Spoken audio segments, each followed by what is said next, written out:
everyone, it's Missy. It's 10 weeks after average day to last frost and harvest season is in full swing in the vegetable garden. Also, we want to make sure that we're keeping the weeds at bay. We want to make sure that the pests are also controlled. Think of tomato hornworm, think of Mexican bean beetle, squash borer, vine borer, those type of things. If you have cabbage in your garden, you could twist the heads to prevent splitting. I don't have any cabbage. I harvested mine already. Okra you can harvest when pods are 3 inches long or smaller. You can also harvest your garlic, your shallots. I've been harvesting onions as I need them.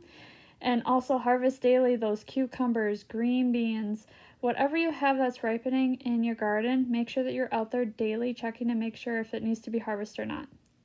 Also, when you're out in your garden, check for overripe or damaged fruit. You want to remove those so that way you're not attracting any kind of harmful insect into your garden. I've just been going through picking them and then putting them in my compost pile. And the last thing that you can do is if you have a vacant area in your garden is to sow some spinach to get a nice salad crop in these cooler months. So now that we've gone through our checklist, let's head out into the garden and see how everything looks. All right, so we're out in the garden. You can see that the marigolds are doing very well. But we have picked a few red tomatoes. We have a lot of green ones coming, so hopefully. Basically, we're looking for any kind of blossom rot on the tomatoes. If they have blossom rot, I just pick them and put them in the compost pile. And that's kind of where you want to pick like the fruit and stuff off of your vines that aren't looking too good. The melons and the squash have taken over, but over at the cucumbers, we have picked a lot of cucumbers and have been canning a lot of pickles. You can see we have some little ones right there. So you can continue to harvest the small ones too and make pickles out of those.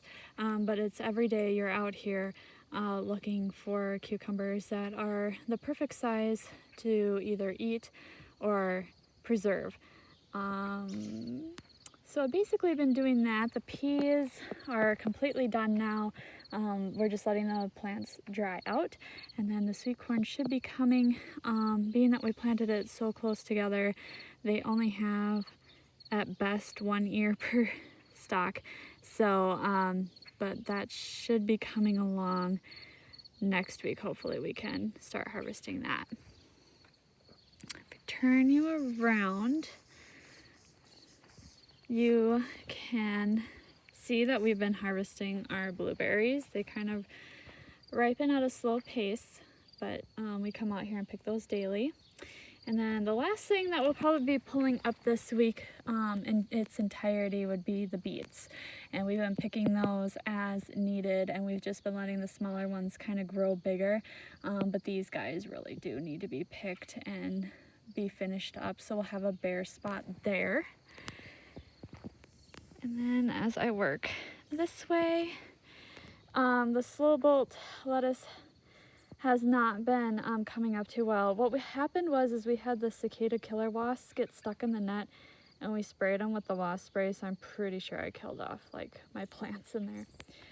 And then of course the potatoes. We're now down to our last row of potatoes to dig up. You could see that we've been harvesting them this week. So all the Yukon Gold have been harvested. We did not get a good crop this year because the plants were wind whipped so bad early in the season. But I'm pretty sure these fingerling potatoes did better, so I'm hoping to see a better crop come out of there. And so with this bare spot, you could plant a lot of spinach to get your last crop in for the year, but I'm actually going to save this for next week when we start putting our cover crop in. And then of course you can harvest your onions as needed, which we've been doing. You can harvest peppers. We've harvested the peppers and used them to can relish. So we have some small ones again coming. And then the beans are just starting to come because we had troubles getting these plants growing, so we haven't harvested any beans yet.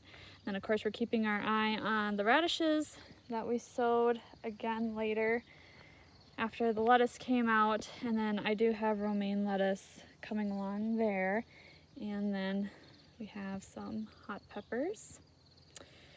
And then just some interest in the garden. I haven't been able to keep the milkweed out of the garden, and I looked under the leaves and I can't see them now, but we do have Monarch Caterpillars. I think it's over on that plant over there.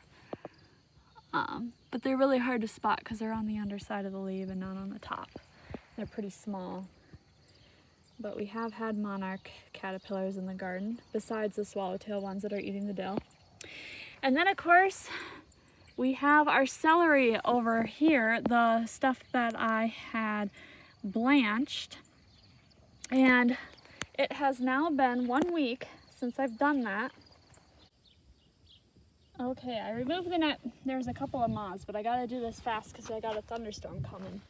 But as you can see, I have my tin foil down here, and I'm just gonna peel back to see if it blanched. It doesn't look like it did anything.